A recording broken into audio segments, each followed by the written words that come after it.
नमस्कार दोस्तों, GPS physics online classes में आप सभी का स्वागत है। लास्ट क्लास में हमने गाउस के नियम के अनुप्रयोग पढ़े थे। हम गाउस के नियम के दो अनुप्रयोग पढ़ चुके हैं। पहला हमने चालक गोले के कारण विद्युत क्षेत्र का मान ज्ञात किया था। उसके बाद में हमने एक अचालक गोला लिया था और उस अचालक गोले के कारण विद्युत क्षेत्र का मान ज्ञात किया था।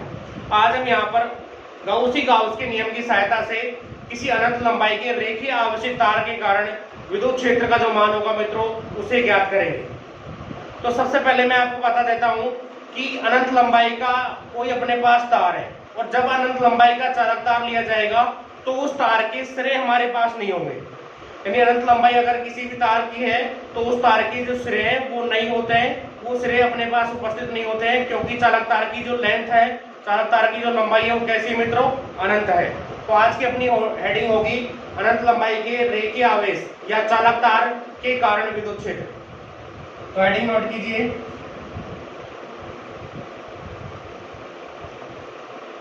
अनंत लंबाई के चालक तार या इसे हम रेखीय आवेश भी कह सकते हैं के कारण विद्युत क्षेत्र।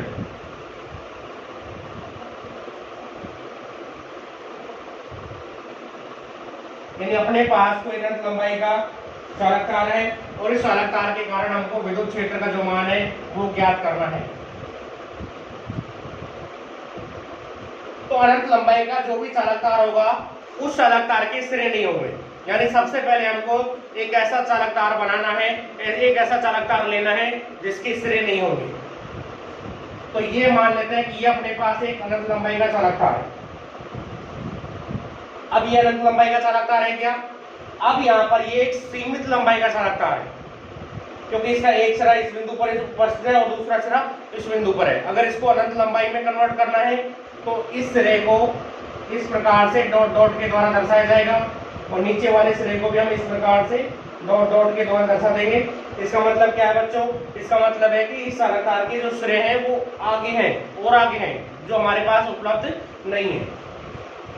इस चालक तार के कारण सबसे पहले हमको विद्युत क्षेत्र की दिशा ज्ञात करनी है और दिशा ज्ञात करने के बाद में जैसे ही हम दिशा ज्ञात कर लेंगे, दिशा ज्ञात करने के पश्चात हमको इस चालक तार के कारण विद्युत क्षेत्र का जो परिमाण होता है उस परिमाण का मान हम ज्ञात करेंगे। तो ये जो अपने पास अनंत लंबाई का चालक तार है, इस चालक तार को हम आवेशित करते हैं। यानी ये अपने पास एक आवेशित चालक तार है और इस पर जो आवेश की मात्रा है वो इस प्रकार है, यानी इसको हमने प्लस आवेश दिया गया है। अब यहाँ पर हमको ये पता नहीं है कि इस चालक तार पर कुल कितना आवेश है, आवेश का मान हमको पता नहीं है, लेकिन यहाँ पर हमको ये जरूर पता है कि इस चालक तार की इकाई लंबाई में आवेश की जो मात्रा है वो कितनी है, उसे हम लैम्बडा मानते हैं। यानी चालक तार की एकांक लंबाई के अंदर जो आवेश होता है, जिसको आप क्या कहते हो, जिसे आप रेखीय आवेश कहते हो, उस रेखीय आवेश का जो मान है वो क्या है इसके लिए, इस चालक तार के लिए लैम्बडा है। यानी इसका जो रेखीय आवेश घनत्व है वो कितना है बच्चों, वो लैम्बडा है। लैम्बडा क्या है इसका, रेखीय आवेश घनत्व। ये आपको पता है कि चालक तार का जो रेखीय आवेश घनत्व है वो कितना है मित्रों, वो लैम्बडा है। ठीक है। अब यहाँ पर सबसे पहले इस चालक तार के कारण आप विद्युत क्षेत्र की दिशा ज्ञात करोगे। यानी आपको सबसे पहले विद्युत क्षेत्र की दिशा ज्ञात करनी है। इस चालक तार के कारण विद्युत क्षेत्र की दिशा किधर प्राप्त होगी। तो इसमें सबसे पहले हम क्या ज्ञात करेंगे, विद्युत क्षेत्र की दिशा।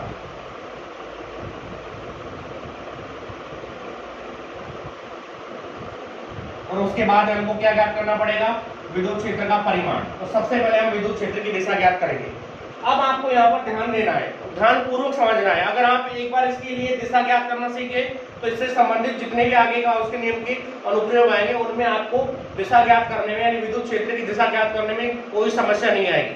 तो आपको थोड़ा यहाँ पर ध्यान से कैसे दिशा ज्ञात की जाती है वो देखना है। अब यहाँ पर ये चालककार है, इस चालककार का अपन ने ये एक L लंबाई का भाग लिया यहाँ से और यहाँ तक। इस चालककार की जो लंबाई है वो कितनी है बच्चों, वो L है, उसे हम स्मॉल l मान लेंगे। और यहाँ पर इस चालककार का कोई ये मध्य बिंदु है, ये मध्य बिंदु हो गया। अब इस मध्य बिंदु O से R दूरी पर इस चालककार के लंबवत इस मध्य बिंदु O से R दूरी पर यहाँ पर हम कोई बिंदु P लेंगे और उस बिंदु P पर विद्युत क्षेत्र का मान ज्ञात करना है, या विद्युत क्षेत्र की जो दिशा है वो देखनी है हमको। तो इसके लिए हम क्या करते हैं, इस मध्य बिंदु O से समान दूरी पर दो अल्पांश ले लेते हैं। ये जो मध्य बिंदु O है इससे इतनी दूरी इधर की तरफ लेंगे और उतनी ही दूरी इधर की तरफ लेंगे, यानी मध्य बिंदु O से बराबर दूरी पर दो लंबाई के अल्पांश ले लेंगे। तो हमने यहाँ पर एक लंबाई अल्पांश यह ले लिया, लंबाई अल्पांश हो गया। लंबाई अल्पांश को हम किससे व्यक्त करते हैं, dl से। लंबाई को l के द्वारा रिप्रेजेंट किया जाता है और जब उसका अल्पांश लिया जाता है, यानी जब लंबाई का एक छोटा सा भाग लेते हैं तो छोटे भाग को व्यक्त करने के लिए हम किसका उपयोग करते हैं, d का। क्षेत्रफल का जब अल्पांश लोगे तो dA हो जाएगा, लंबाई का जब अल्पांश लोगे तो क्या हो जाएगा बच्चों, dl हो जाएगा। ठीक है, यानी छोटी राशि को, अल्प मान को व्यक्त करने के लिए हम इस राशि का उपयोग करते हैं, d लगा देते हैं, उस राशि के साथ में d और लगा दिया जाता है। ठीक है, तो यहाँ पर हमने एक लंबाई का अल्पांश ले लिया dl। इतनी दूरी पर, यहाँ से जितनी दूरी पर ये लंबाई अल्पांश आपने लिया है, आप इस बिंदु O से उतनी दूरी पर दूसरा एक अल्पांश इधर लोगे, तो यह आपके पास दो अल्पांश हो गए लंबाई के। ये भी अल्पांश dl हो गया और वो वाला भी अल्पांश dl हो गया। अगर आपने ये अल्पांश dl लिया है तो इस तार की, ये जो तार है, इस तार की एकांक लंबाई के अंदर जो आवेश की मात्रा है बच्चों, वो कितनी आपने ली है, लैम्बडा। यानी एकांक लंबाई पर आवेश की मात्रा आपको पता है वो कितनी, लैम्बडा। तो ये जो अल्पांश है, ये अल्पांश कितना है, dl लंबाई का अल्पांश है।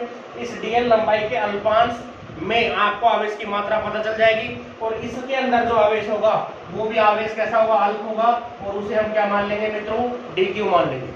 आवेश को q के द्वारा रिप्रेजेंट किया जाता है, तो आवेश का अल्प मान अगर आपको लेना है तो उस आवेश का जो अल्प मान होगा वो क्या कितना हो जाएगा बच्चों, dq हो जाएगा। तो इस dl लंबाई के आवेश में dq आवेश होगा, तो इतना ही dq आवेश इस वाले अल्पांश में भी होगा। ये जो अल्पांश है इस dl अल्पांश में भी इतना ही आवेश होगा। अब ये dq यहाँ पर पॉजिटिव आवेश है।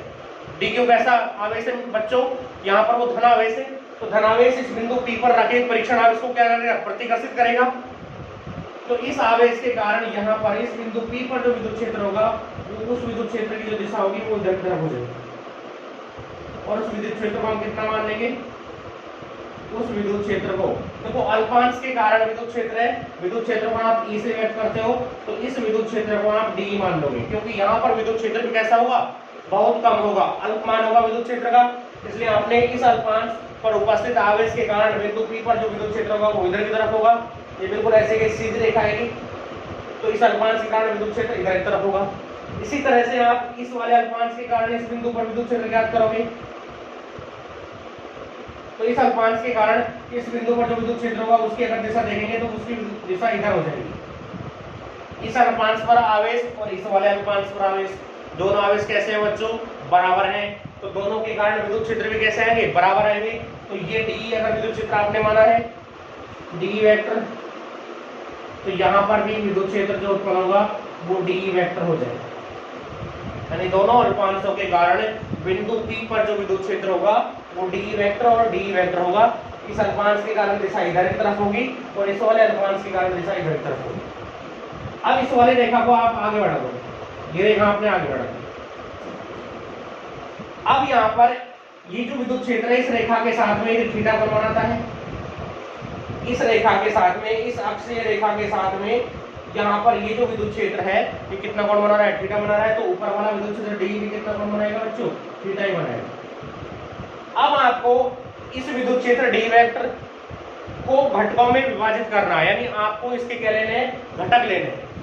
आपको अब इसके क्या लेने हैं, घटक लेने हैं। तो आपको मैंने घटक निकालना पहले सिखाया था कि जब भी आप किसी सदिश राशि के घटक निकालते हो तो सदिश जिस रेखा के साथ में कोण बनाता है, यानी सदिश जिस रेखा के साथ में कोण बनाता है उस रेखा पर हमेशा जो घटक आता है वो किसका आता है बच्चों, कॉस का आता है। ये डी वेक्टर इस रेखा के साथ में कोण बना रहा है, तो इस वाली रेखा के साथ में इसका जो घटक आएगा वो किसका आ जाएगा, cos का आएगा। तो इस डी का इस रेखा पर जो घटक हो गया वो क्या हो जाएगा, डी cos थीटा। ठीक है, इस डी का घटक निकाला है मैंने, इस डी का इस वाली रेखा पर जो घटक आएगा वो क्या आ जाएगा बच्चों, डी cos थीटा आ जाएगा।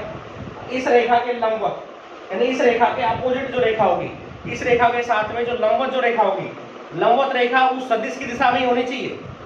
इस रेखा के लंबवत तो यहाँ भी रेखा हो सकती है, लेकिन इस रेखा के लंबवत यानी सदिश इधर है उधर ही आपको रेखा खींचनी है। तो ये रेखा इसके लंबवत होगी, इस रेखा पर जो घटक आएगा वो किसका आएगा, cos वाले घटक के लंबवत जो घटक होता है वो किसका होता है मित्रों, वो साइन का होता है। तो आप घटक इस डी का निकाल रहे हो, तो इस रेखा पर जो घटक आएगा वो आ जाएगा डी साइन थीटा। अब आपने यहाँ पर इस सदिश के लिए इस रेखा पर घटक निकाल लिया और इस सदिश के लिए इस वाले रेखा पर घटक निकाल लिया। ठीक इसी प्रकार आप इस वाले सदिश के लिए इस रेखा पर घटक निकालोगे, तो ये सदिश भी इस रेखा के साथ थीटा कोण पर है, तो इस सदिश का इस रेखा पर जो घटक आएगा उस घटक का जो मान होगा वो भी डी cos थीटा आ जाएगा। सेम प्रोसीजर रहेगा। तो यहाँ पर दूसरा घटक आ गया डी cos थीटा। अब इस वाले सदिश का इस रेखा के लंबवत नीचे की तरफ घटक निकालोगे, तो इसका इस रेखा के लंबवत नीचे की तरफ जो घटक आएगा वो कितना आ जाएगा बच्चों, वो भी इतना ही प्राप्त। अब हमको यहाँ पर अगर इसकी दिशा देखें, हमने यहाँ पर दोनों इसके घटक निकाल लिए हैं। घटक निकालने के बाद की अगर इसे देखें तो अब आपको ये समझना है कि ये वाला घटक यानी इस डी का ये साइन थीटा वाला घटक और इस डी का ये वाला ये जो साइन थीटा वाला घटक है नीचे का डी साइन थीटा, पहले ये समझो आप कि ये डी साइन थीटा घटक कैसे प्राप्त हुआ है। इस डी का जब हम इस रेखा पर घटक निकालेंगे तो ये डी सदिश इस रेखा के साथ में थीटा कोण बना रहा है, तो इस डी का इस रेखा पर जो घटक आएगा वो डी cos थीटा आएगा। इस रेखा के लंबवत ये रेखा है, इस रेखा पर इस डी का जो घटक आपको प्राप्त होगा वो डी साइन थीटा प्राप्त हो जाएगा। अब यहाँ पर ऊपर का डी साइन थीटा घटक और नीचे वाला ये डी साइन थीटा घटक, दोनों जो घटक है दोनों घटकों के परिमाण कैसे हैं बच्चों, समान है और इनकी जो दिशा है वो कैसी, अपोजिट है एक दूसरे के। एक की दिशा इधर है तो दूसरे की दिशा इधर है, तो दोनों जो घटक है यानी एक की दिशा ऊपर की ओर है तो दूसरे की जस्ट उसी रेखा पर नीचे की ओर है, तो दोनों घटक ही एक दूसरे को क्या करेंगे, समाप्त कर देंगे, यानी दोनों घटक एक दूसरे को बिल्कुल निरस्त कर देंगे। अब यहाँ पर इस विद्युत क्षेत्र के और इस डी विद्युत क्षेत्र के दो घटक डी cos थीटा और डी cos थीटा, ये दोनों घटक एक ही दिशा में है, यानी दोनों घटक इस अलग तार से इधर की तरफ है।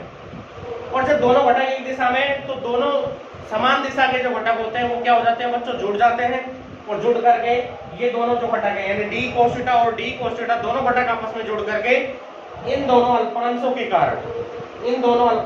कारण इस बिंदु P पर यानी यहाँ पर ये जो बिंदु P है, इस बिंदु P पर विद्युत क्षेत्र की जो दिशा होगी उस दिशा को ये व्यक्त करेंगे। इस अल्पांश के कारण और इस वाले अल्पांश के कारण यहाँ पर विद्युत क्षेत्र की जो दिशा है वो इधर की तरफ है, इस तार से दूर इधर की और एक विद्युत क्षेत्र की दिशा। तो जब इन दोनों अल्पांशों के कारण विद्युत क्षेत्र की दिशा इस तार के लंबवत इधर की तरफ आती है, तो इसी प्रकार यहाँ पर और अल्पांश लेंगे। सभी अल्पांशों के कारण इस बिंदु P पर जो विद्युत क्षेत्र की दिशा होगी मित्रों वो दिशा इधर की तरफ आ जाएगी। तो हम कह सकते हैं कि किसी रेखीय आवेशित तार के कारण विद्युत क्षेत्र जो होता है उस तार के लंबवत होगा, यानी उस तार के लंबवत प्राप्त हो जाएगा। तार अगर इस प्रकार से रखा है तो उस तार के लंबवत इधर की तरफ विद्युत क्षेत्र होगा।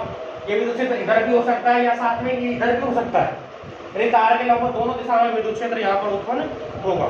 तो इस प्रकार से हम सबसे पहले तो रेखीय आवेशित चालक तार के कारण विद्युत क्षेत्र की दिशा ज्ञात करेंगे और ये हमने दिशा यहाँ पर ज्ञात करनी है। तो इस प्रकार आप सबसे पहले आप ये डायग्राम बनाओगे और डायग्राम को बना करके इसकी जो दिशा होगी वो इस चालक तार के लंबवत इधर की तरफ प्राप्त हो जाएगी। ठीक है, अब आपको इसमें नोट करना है। नोट क्या करोगे आप कि अपने पास अनंत लंबाई का कोई रेखीय आवेश है, ठीक है, इस रेखीय आवेश के लंबवत r दूरी पर यानी यहाँ से और इस बिंदु P की जो दूरी मित्रों कितनी r है, r दूरी पर विद्युत क्षेत्र का मान एवं दिशा यानी विद्युत क्षेत्र का परिमाण और दिशा ज्ञात करने के लिए हम क्या करते हैं तार के मध्य बिंदु से समान दूरी पर दो लंबाई अल्पांश dl लेते हैं, एक अल्पांश ये हो गया, एक अल्पांश ये हो गया। इन अल्पांशों के कारण बिंदु P पर विद्युत क्षेत्र, इस अल्पांश का विद्युत क्षेत्र d वेक्टर है और इस वाले अल्पांश का विद्युत क्षेत्र d वेक्टर है। दोनों की जो दिशा है, इस अल्पांश को अगर ये मान लें, ए पर ये है और बी बिंदु पर ये है, ए वाला जो अल्पांश है, इस अल्पांश के कारण विद्युत क्षेत्र की जो दिशा होगी वो ए की दिशा हो जाएगी इधर। इस अल्पांश के कारण विद्युत क्षेत्र की दिशा बी की दिशा हो जाएगी। ये जो है इस ओपी रेखा के साथ में कितने कोण बना रहे हैं विद्युत क्षेत्र? थीटा कोण बना रहे हैं, ये थीटा कोण पर है। इसके बाद में इनको यानी इस विद्युत क्षेत्र डी को और इस वाले विद्युत क्षेत्र डी को, दोनों को अपन क्या करते हैं, इस तार के लंबवत और तार के समांतर घटकों में विभाजित करते हैं और इनको घटकों में विभाजित करने के पश्चात, इनको जब हम घटकों में विभाजित कर देते हैं तो घटकों में विभाजित करने के पश्चात क्या होता है कि डी साइन थीटा वाले घटक परिमाण में समान और दिशा में एक दूसरे कैसे अपोजिट है, एक ऊपर की तरफ है, एक नीचे की तरफ है, दोनों एक ही रेखा पर है, तो ये तो एक दूसरे को क्या कर देते हैं, कैंसिल कर देते हैं, निरस्त कर देते हैं। बाकी इस डी का cos थीटा वाला घटक और इस वाले डी का ये cos थीटा वाला घटक, दोनों परिमाण में तो समान है लेकिन दिशा कैसी है, इनकी दिशा भी समान है। यहाँ पर इन दोनों की दिशा अपोजिट नहीं है। जब दो सदिश एक दिशा में होते हैं तो उनका जब परिणामी सदिश ज्ञात करते हैं तो दोनों को जोड़ दिया जाता है। तो डी cos थीटा में डी cos थीटा को जोड़ेंगे तो इन दोनों अल्पांशों के कारण इस बिंदु P पर जो विद्युत क्षेत्र आएगा बच्चों, वो इधर इस दिशा में आएगा, यानी O से P की तरफ विद्युत क्षेत्र प्राप्त होगा। तो हम कह सकते हैं इसी प्रकार अगर और अल्पांश लिए जाए इस तार पर, यहाँ के अलावा यहाँ अल्पांश ले, इधर भी एक ले ले, यानी इसी प्रकार अनेक अल्पांश यदि लिए जाते हैं इस तार के कारण, तो सभी के कारण जो विद्युत क्षेत्र की कुल विद्युत क्षेत्र जो आएगा वो ओपी की दिशा में आपको प्राप्त होगा। तो सभी अल्पांशों के कारण इस चालक तार के लंबवत आपको विद्युत क्षेत्र प्राप्त हो जाएगा।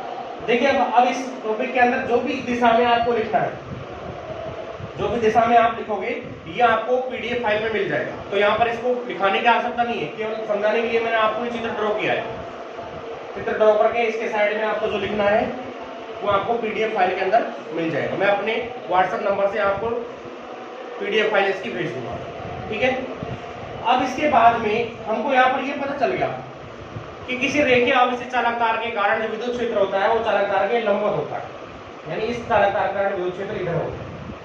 अभी विद्युत क्षेत्र इधर है तो इसकी दिशा का आपको पता चल गया। अब आपको इसके बाद में इसका जो परिमाण है वो ज्ञात करना है। तो आप ये चित्र ऐसा कैसा बनाओगे, चित्र बनाने के बाद में इसके साइड में आपको लिखना क्या है, अपन मान लेंगे कि माना कोई अनंत लंबाई का रेखीय आवेशित तार है, ठीक है। तार का इस तार का ए बी कोई लंबाई का भाग है, इसका रेखीय आवेश घनत्व लैम्बडा है, इसके मध्य बिंदु से आर दूरी पर इस बिंदु P पर विद्युत क्षेत्र की दिशा ज्ञात करनी है। इसके लिए हम क्या करते हैं, डी लंबाई के दो अल्पांश ले लेते हैं। इन अल्पांशों का विद्युत क्षेत्र डी वेक्टर और डी वेक्टर है। अब इन दोनों डी वेक्टर को घटकों में विभक्त करने पर जो दिशा होती है वो चालक तार के लंबवत प्राप्त होती है। ये जो आपको लिखना है ये मैं आपको पीडीएफ फाइल में सेंड कर दूंगा, ठीक है। तो इसके बाद में अब हमको यहाँ पर इसके बाद में क्या करना है बच्चों, इसके बाद में इसका परिमाण ज्ञात करना है। इस रेखीय आवेशित चालक तार के कारण आप विद्युत क्षेत्र दिशा इस प्रकार से ज्ञात करोगे, जो यहाँ पर ड्रॉ करना है वो पीडीएफ फाइल आपको मिल जाएगी। इसके बाद में विद्युत क्षेत्र का परिमाण आपको ज्ञात करना है। सेकंड है विद्युत क्षेत्र, इसी का सेकंड चल रहा है का परिमाण। अब हमको परिमाण ज्ञात करना है, टॉपिक यही अपना, पहले दिशा ज्ञात की है, अब हमको क्या करना है बच्चों, परिमाण ज्ञात करना है। तो इसके लिए हम क्या करते हैं, इस चित्र को मिटा देते हैं, ये केवल दिशा के लिए था। अब ये अपने पास कोई अनंत लंबाई के चालक तार का ये भाग, इस चालक तार की जो लंबाई है, इस चालक तार की जो लंबाई है वो हम मान लेते हैं L। कितनी है, L, यानी L लंबाई का चालक तार हमने ले लिया है। इन अल्पांशों की आवश्यकता नहीं है। तो यहाँ से और यहाँ तक इस चालक तार की जो लंबाई है मित्रों वो स्मॉल है, ये L लंबाई का चालक तार हम यहाँ पर ले चुके हैं। अब हम विद्युत क्षेत्र का परिमाण ज्ञात करते हैं, ठीक है। तो ये हमने एक L लंबाई का चालक तार लिया। गाउस के नियम की सहायता से आपको विद्युत क्षेत्र का परिमाण ज्ञात करना है, किसके लिए, अनंत लंबाई के चालक तार या फिर रेखीय आवेश के कारण। तो विद्युत क्षेत्र ज्ञात करने के लिए क्या करते हैं, सबसे पहले विद्युत फ्लक्स की परिभाषा से फाई का मान ज्ञात करते हैं, उसके बाद में गाउस के नियम के द्वारा फाई का मान ज्ञात किया जाता है और फिर दोनों को बराबर कर देते हैं और बराबर करके ई की वैल्यू ज्ञात कर लेते हैं। वही प्रोसीजर आपको यहाँ फॉलो करना है, यानी जिस तरह से आपने पहले चालक और अचालक गोले के लिए विद्युत क्षेत्र ज्ञात किया था, ठीक उसी विधि का आप यहाँ पर उपयोग करोगे। अभी जो रेखीय आवेश है, इस रेखीय आवेश को हम इस रेखीय आवेश के कारण विद्युत क्षेत्र ज्ञात करने के लिए हम क्या करते हैं, किसी गाउसीय पृष्ठ की कल्पना कर लेते हैं, यानी हमको यहाँ पर एक गाउसीय पथ लेना पड़ेगा। हमको यहाँ पर कैसा पथ लेना पड़ेगा मित्रों, गाउसीय पथ लेना पड़ेगा और उस गाउसीय पृष्ठ के अक्ष पर, उस गाउसीय पृष्ठ के मध्य में इस बेलनाकार रेखीय आवेश को हम रख देंगे। तो हम इस बिंदु O से R दूरी पर यहाँ पर कोई बिंदु P था और इस बिंदु P पर विद्युत क्षेत्र का मान ज्ञात कर रहे थे, तो ये डिस्टेंस R हो जाएगी। जब हम इस बिंदु P पर विद्युत क्षेत्र ज्ञात करेंगे तो देखो तार जो होता है, तार की अगर आकृति देखें तो रेखीय आवेशित तार इसी प्रकार का होता है। इससे मोटा भी हो सकता है, कोई छड़ ले रहे हैं, रेखीय आवेशित छड़ ले रहे हैं तो छड़ मोटी हो जाएगी, तार लेंगे तो पतला हो जाएगा। लेकिन उसकी जो आकृति अगर देखी जाए तो तार कैसा होता है बच्चों, बेलनाकार होता है। तो जब तार अपने पास बेलनाकार है, तार की आकृति को यदि हम बेलनाकार माने तो जो आप गाउसीय पृष्ठ लोगे वो भी आप बेलनाकार ही लोगे। जिस प्रकार हमने चालक गोले के लिए किया था तो गोलाकार गाउसीय पृष्ठ लिया था, तो अब यहाँ पर तार की आकृति अगर देखें तो बेलनाकार होती है। कोई छड़ है, आवेशित छड़ है, तो उसकी आकृति भी बेलनाकार होती है। तो यहाँ पर आप एक बेलनाकार गाउसीय पृष्ठ लोगे। तो हम क्या करते हैं, इससे R दूरी पर ये बिंदु P है, ये बिंदु P उस गाउसीय पृष्ठ पर उपस्थित होना चाहिए। हमने क्या किया बच्चों, एक बेलनाकार गाउसीय पृष्ठ की यहाँ पर कल्पना कर ली। ये हमने एक बेलनाकार गाउसीय पृष्ठ ले लिया। अब ये अपना एक बेलनाकार गाउसीय पृष्ठ, इसे एक सिरा ये हो जाएगा, एक सिरा इसका ही ऊपर वाला हो जाएगा। तो हमने यहाँ पर एक बेलनाकार गाउसीय पृष्ठ की क्या की है मित्रों, कल्पना की है। ये अपना एक बेलनाकार गाउसीय पृष्ठ हो गया, यहाँ से और यहाँ तक ये जो तार है, इस तार की लंबाई है। ये गाउसीय पृष्ठ की त्रिज्या हो जाएगी स्मॉल r। इस गाउसीय पृष्ठ की जो त्रिज्या है वो कितनी है मित्रों, स्मॉल r है। यहाँ आप लिख सकते हो ये क्या है, गाउसीय पृष्ठ।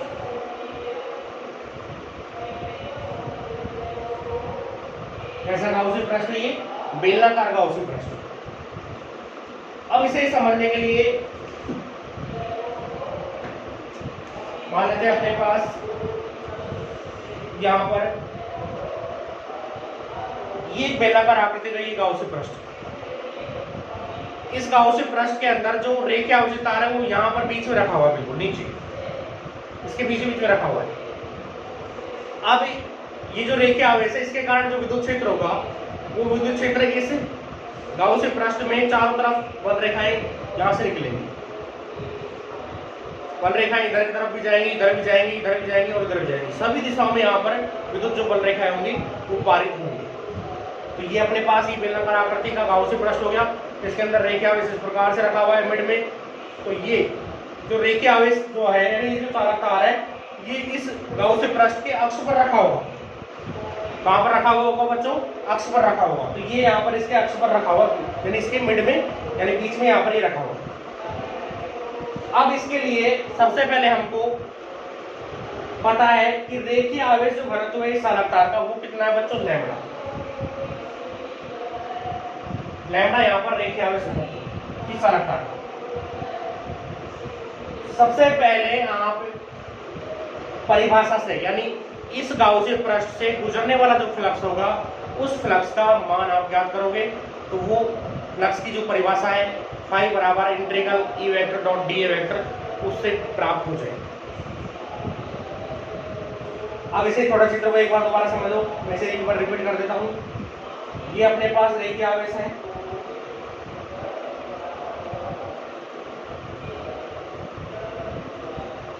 अनंत लंबाई का रेखीय आवेश था, उसमें से हमने एक L लंबाई का रेखीय आवेशित तार ले लिया।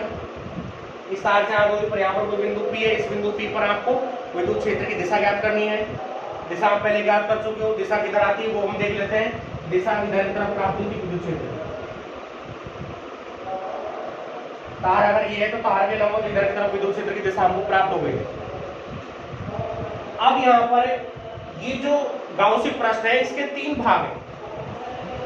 मान लेते हैं ये बेलनाकार गाउसी प्रश्न है, इसका एक भाग तो यहां से लेकर के यहां तक होगा।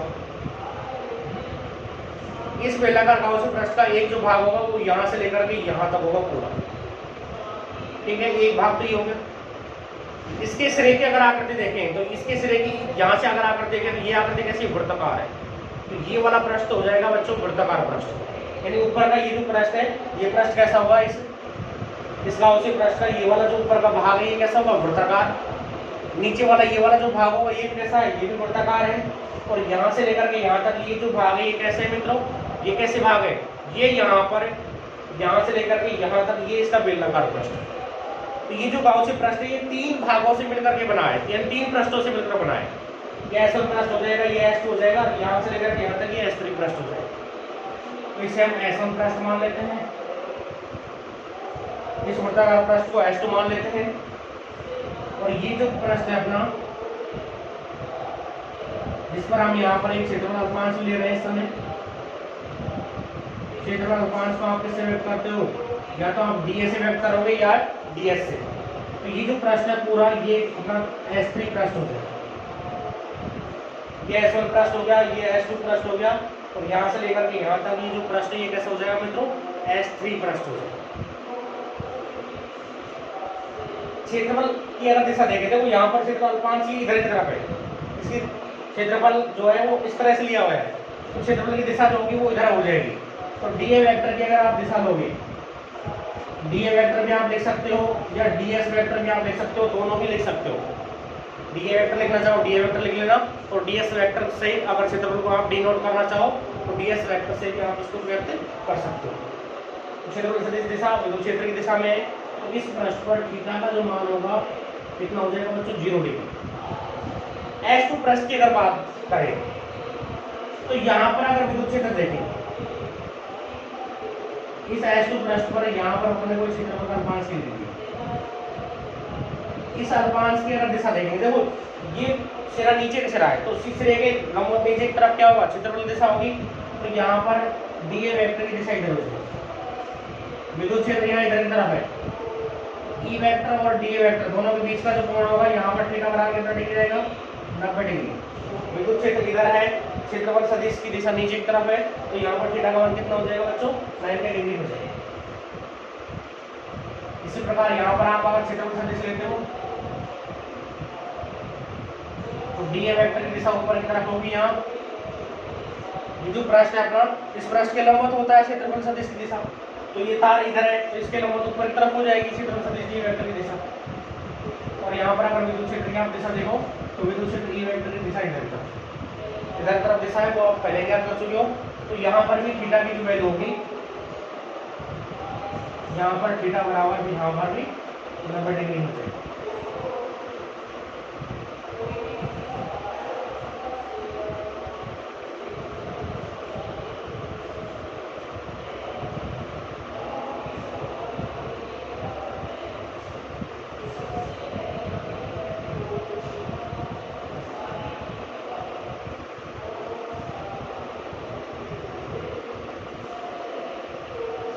ठीक है, तो ये चित्र अपन को यहाँ पर प्राप्त हो जाएगा। अब जब भी आप गाउस का नियम लगाओगे तो ये जो बेलनाकार गाउस प्रश्न है इसे आप 3 भागों में तोड़ोगे। पहला भाग इसका कौन सा हो जाएगा वृत्ताकार प्रश्न S1, दूसरा भाग हो जाएगा वृत्ताकार प्रश्न S2, और तीसरा भाग यहाँ से लेकर यहाँ तक यानी वृत्ताकार प्रश्न S3 हो जाएगा। तो सबसे पहले आप ये चित्र ड्रॉ कीजिए।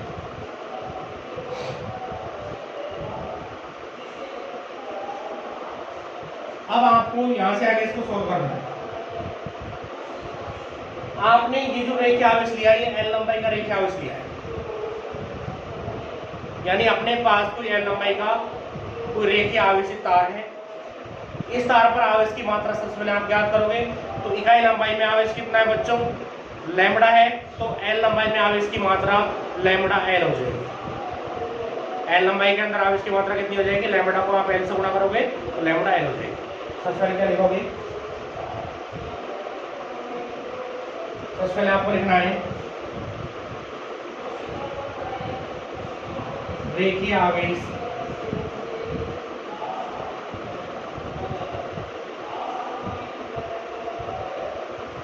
आवेशित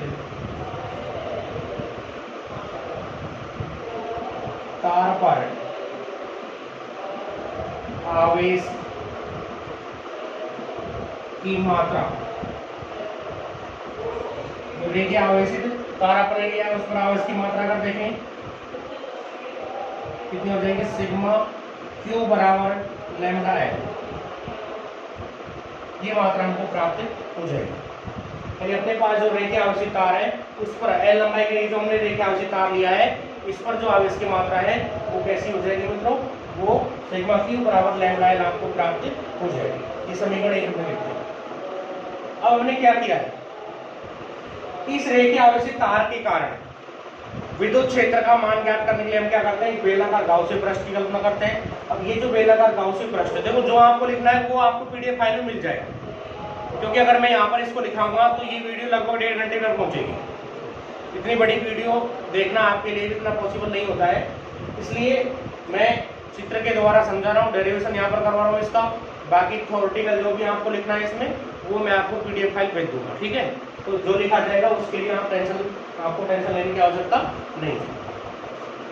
तो अब यहाँ पर हमको सिग्मा क्यू का मान हम ज्ञात कर चुके हैं। इसके बाद में विद्युत फ्लक्स की परिभाषा से इससे निर्गत फ्लक्स ज्ञात करना है। प्रोसीजर सेम है, पिछला वाला ही। परिभाषा से क्या आएगा बच्चों,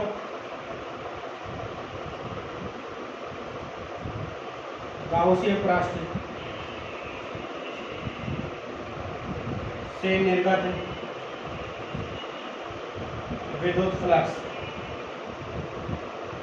कितना होगा, फाई बराबर इंटीग्रल बंद पृष्ठ है E vector dot D A vector. पूरे पृष्ठ के लिए यहाँ पर ऐसे लिख सकते हैं, इसको सोल्व करेंगे क्या आता है,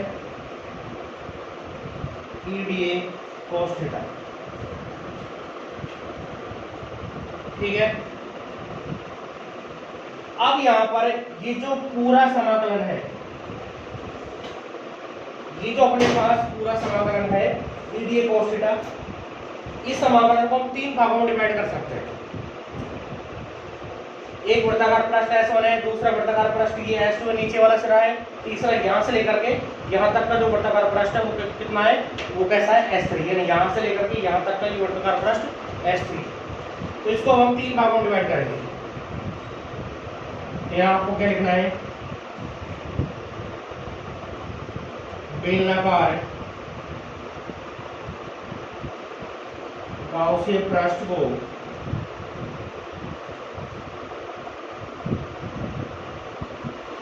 वृत्ताकार पृष्ठ S1 व S2 तथा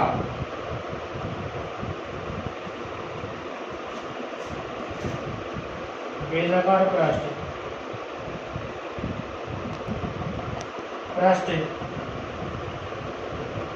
S3 में विभाजित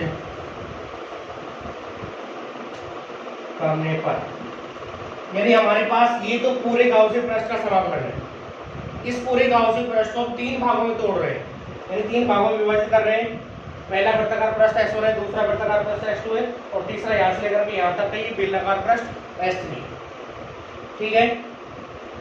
तो क्या चेंज आएगा वो आप ध्यान से देखो, फाई बराबर ये जो समाकलन है इसको 3 भागों में तोड़ना है। तो मित्रों यहाँ पर ये जो हमने बंद पृष्ठ का पूरे संपूर्ण पृष्ठ का जो समाकलन, यानी ये यहाँ पर गोला जो लगा रखा है, अब आप इसको हटा देते हैं। पहला पृष्ठ हो गया S1, इंटीग्रल आएगा E D A cos theta, इसको आप ऐसा कैसा लिखोगे, E D A cos theta plus दूसरा पृष्ठ है S2, इंटीग्रल ये S2 हो गया, यहाँ पर भी आप E D A cos theta लिखोगे ऐसा कैसा, प्लस का चिन्ह फिर लगाओगे। तीसरा पृष्ठ कितना है, S3, इन पृष्ठों को तोड़ रहे हैं, यहाँ पर भी आपको E D A cos theta लिखना है ऐसा कैसा। इस समाकलन को 3 भागों में डिवाइड किया है। पहला पृष्ठ S1 है तो S1 के लिए ED cos थीटा आ गया, प्लस दूसरा पृष्ठ S2 है तो S2 के लिए ED cos थीटा आ गया, तीसरा पृष्ठ है S3 तो उसके लिए ED cos थीटा लिख दिया। आपने इस समाकलन को 3 भागों में डिवाइड कर लिया। अब आपको ये देखना है कि पहले पृष्ठ पर S1 पृष्ठ पर थीटा का मान कितना है, वो आप चित्र से देखोगे। ये S1 पृष्ठ है, थीटा क्या है, E और DA के बीच का कोण, और यहाँ पर कितना डिग्री है, 90 डिग्री। तो यहाँ आपको थीटा की 90 रखना है, ठीक है। दूसरे पृष्ठ के लिए S2 के लिए यहाँ पर भी थीटा की वैल्यू कितनी है, E और DA के बीच का कोण कितना है, 90 है, तो यहाँ पर भी आप थीटा 90 रखोगे, 90 रखोगे। तीसरे पृष्ठ के लिए E भी इधर है, DA वेक्टर भी इधर है, तो थीटा बराबर कितना, 0 डिग्री है। तीसरे पृष्ठ में आप यहाँ पर थीटा के स्थान पर 0 डिग्री रखोगे। It is clear. तो ये मान हो गया फाई बराबर इंटीग्रल S1 क्या आ जाएगा, EDA cos 90 degree plus integral S2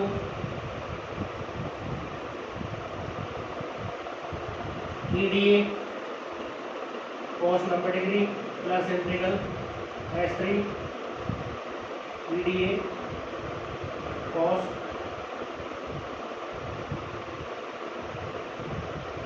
0 degree. cos 90 का मान कितना होता है बच्चों, 0। यहाँ 0 रखोगे पूरा 0 हो जाएगा। cos 90 का मान ये 0 होता है, ये पूरा 0 हो जाएगा। और cos 0 का मान होता है 1, यहाँ से बचेगा EDA, यहाँ से क्या बचेगा EDA। तो अगले स्टेप में हम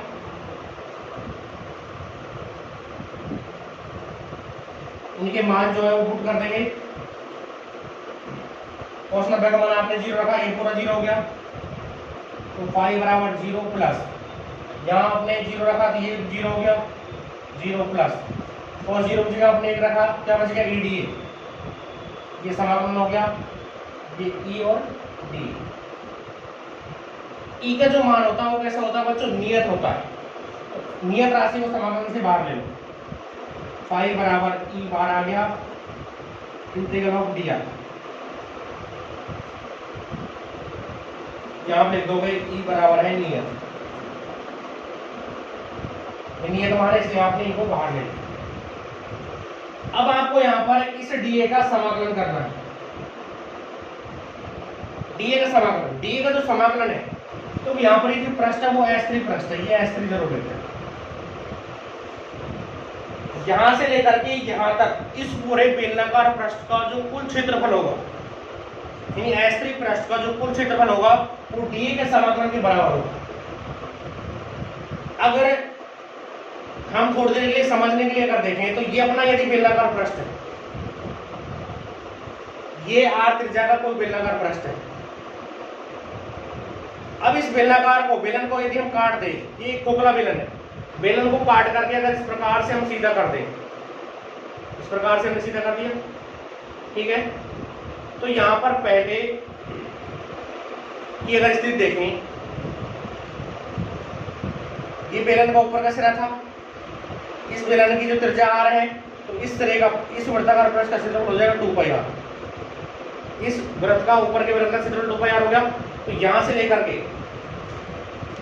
यहां तक की, यानी ये वाली इस पेपर की जो चौड़ाई है, ये चौड़ाई कितनी हो जाएगी, 2πr हो जाएगी। यहां से और यहां तक 2πr हो गया। और यहां से यहां तक इसकी लेंथ है, ये बेलन की क्या है, लंबाई है, और लंबाई कितनी होती है, L होती है। अब ये क्या बन गया, एक प्रकार से आयत बन गया। आयत का क्षेत्रफल क्या होता है, लंबाई गुणा चौड़ाई, 2πr को अगर L से गुणा कर दें तो इसका पूरे का क्षेत्रफल आ जाएगा। तो यहाँ पर इस बेलन का, इस पूरे बेलन का जो पृष्ठीय क्षेत्रफल होता है, यहाँ से लेकर के इस तरह से लेकर के यहाँ तक, इस पूरे बेलन का जो पृष्ठीय क्षेत्रफल होता है वो क्या होगा, उसका सूत्र क्या होता है, 2πrh होता है। 2πrh होता है। अगर h हाइट है बेलन की तो 2πrh हो जाएगा। लेकिन यहाँ से और यहाँ तक की लेंथ हमने कितनी मानी है, L मानी है। तो इस पूरे बेलन का जो पृष्ठीय क्षेत्रफल होगा, यानी DA का जो समाकलन होगा वो 2πrl हो जाएगा। तो फाई बराबर E इंटू 2πrl साइड में लिख देंगे, क्योंकि इंटीग्रल DA बराबर है 2πrl के। 2πrl कैसा है, एक बार ध्यान से सुनो। बेलन का पृष्ठीय क्षेत्रफल क्या होता है, 2πrh होता है। जब बेलन की हाइट h होती है, यहाँ पर बेलन की यहाँ से यहाँ तक की लेंथ हमने एल ली है, तो 2 पाई आर, एच की जगह एल लगा दिया, तो 2 पाई आर एल हो गया, ठीक है। या फिर आप उस पेपर की सहायता से, मैंने आपको भी समझाया था कि जब उस पेपर को फोल्ड करके बेलन बना लेते हैं तो उसका ऊपर का जो वृत्ताकार पृष्ठ होता है उसकी परिधि 2 पाई आर होती है। जब उसको काट देते हैं तो काट करके सीधा करते हैं तो उस पेपर की जो चौड़ाई है वो 2 पाई आर के बराबर हो जाती है। लंबाई इस पेपर की एल है, तो चौड़ाई को लंबाई से गुणा किया, आयत का क्षेत्रफल आ गया, तो इस पूरे बेलन का जो क्षेत्रफल है उसी क्षेत्रफल के बराबर हो जाएगा। वो कितना आया था? 2 पाई आर। ये फाई का मान हो गया और एक समीकरण अपने पास 2 आ गई। अब यहाँ पर कौन सा नियम लगाना है बच्चों? यहाँ पर आप गाउस का नियम लगाना है आपको। तो गाउस के नियम से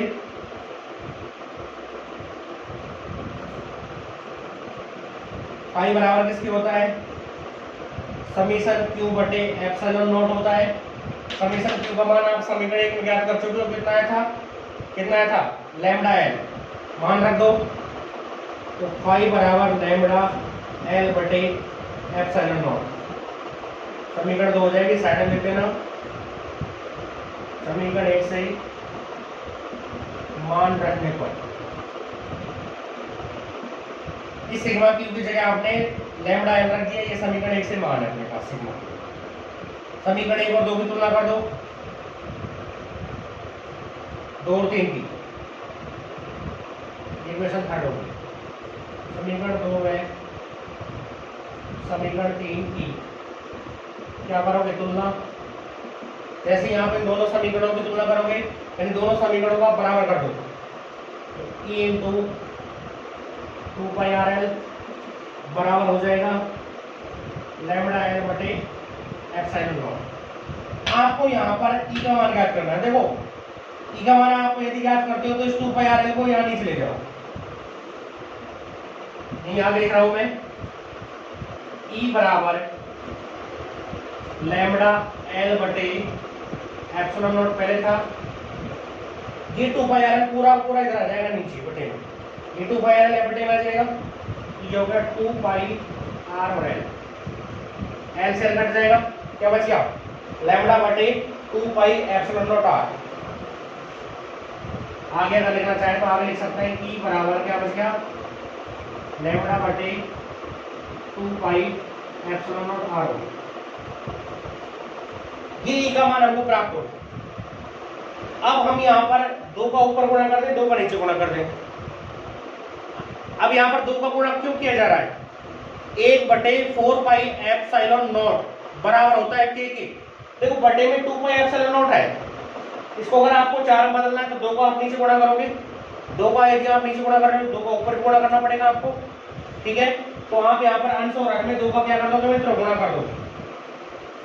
इसे मेरा कर देता हूँ, तो अंश और हर में आपने 2 का गुणा कर दिया, तो ई बराबर 2 लैम्डा बटे में 4 पाई एप्सिलॉन नॉट आ रहा है। 1 बटे 4 पाई एप्सिलॉन नॉट किसके बराबर होता है? के। तो हम इसको लिख सकते हैं 2k लैम्डा बटे आर, यानी किसी अनंत लंबाई के रेखीय आवेशित तार के कारण विद्युत क्षेत्र की तीव्रता का जो मान आता है वो 2k लैम्डा बटे आर प्राप्त होता है। कितना मान प्राप्त होता है बच्चों? 2k लैम्डा बटे आर प्राप्त होता है। अब यहाँ पर आर का अगर एक के साथ में संबंध देखें तो हम ये कह सकते हैं, देखो 2 नियतांक है, 2 अचर राशि है, के नियतांक 9 में होता है, लैम्डा क्या है? रेखीय आवेश घनत्व, ये भी नियत है। तो ई का जो मान होगा विद्युत क्षेत्र की जो तीव्रता है ये डायरेक्टली किस पे डिपेंड करेगी? आर पर। यानी यहाँ पर ई का जो मान है वो यहाँ पर आर के व्युत्क्रमानुपाती होगा। आर बटे में इसका मतलब क्या है कि विद्युत क्षेत्र आर के कैसा है? व्युत्क्रमानुपाती है। अगर आप आर का मान बढ़ाओगे तो ई का मान क्या होगा? घटेगा। तो यहाँ पर ई और आर में यदि आप आरेख खींचो, आप नीचे लिख भी सकते हो कि किसी रेखीय आवेशित चालक तार के कारण विद्युत क्षेत्र तार से दूरी के कैसा होता है? व्युत्क्रमानुपाती होता है। यानी ई आर के कैसा है? व्युत्क्रमानुपाती है। यहाँ नीचे निष्कर्ष में यहाँ लिख भी सकते हो। अगर इसके बाद में आप दूरी में और विद्युत क्षेत्र में यदि आरेख खींचोगे, इस चित्र को आप साइड में बना लेना जैसा मैंने बनाया ऐसा कैसा पूरा, और इस डेरिवेशन को सेम कॉपी कर लेना अपनी नोटबुक में। बाकी इसमें जो लिखना है वो मैं आपको पीडीएफ फाइल में भेज दूंगा। अब यहाँ पर आपको ई में और आर में आरेख पूछना है। आर आपने इधर ले लिया और विद्युत क्षेत्र ई आपने इधर ले लिया। आर का मान बढ़ेगा तो ई का मान घटेगा, यानी व्युत्क्रमणुपाती वाला आरेख प्राप्त होगा। तो व्युत्क्रमणुपाती वाला जो आरेख होता है मित्रों वो इस प्रकार से प्राप्त होता है, ये आप जानते ही हो। यानी आर का मान जैसे ही बढ़ेगा तो आर का मान बढ़ने पर ई का मान घटता ही चला जाएगा। तो आप कह सकते हो कि ई का जो मान है वो 1/r के कैसा होता है, समानुपाती, या फिर आप कह सकते हैं ई की वैल्यू आर की कैसी है, व्युत्क्रमणुपाती है। तो इस तरह से हम इस अनंत लंबाई के रेखा आवेशित तार के कारण विद्युत क्षेत्र का मान ज्ञात कर सकते हैं। आपको यार एक नीचे बनाना है लास्ट में, ठीक है मित्रों। तो हमारा आज का ये जो टॉपिक है अनंत लंबाई के आवेशित तार के कारण विद्युत क्षेत्र की तीव्रता की पहले दिशा ज्ञात की थी, फिर हमने इसका परिमाण ज्ञात किया था, फिर हमने ये आरेख बनाया था। ये आज का टॉपिक, आज की क्लास हमारी यही समाप्त होती है। अगर आपको हमारी वीडियो पसंद आई है तो आप इसे लाइक करें। धन्यवाद।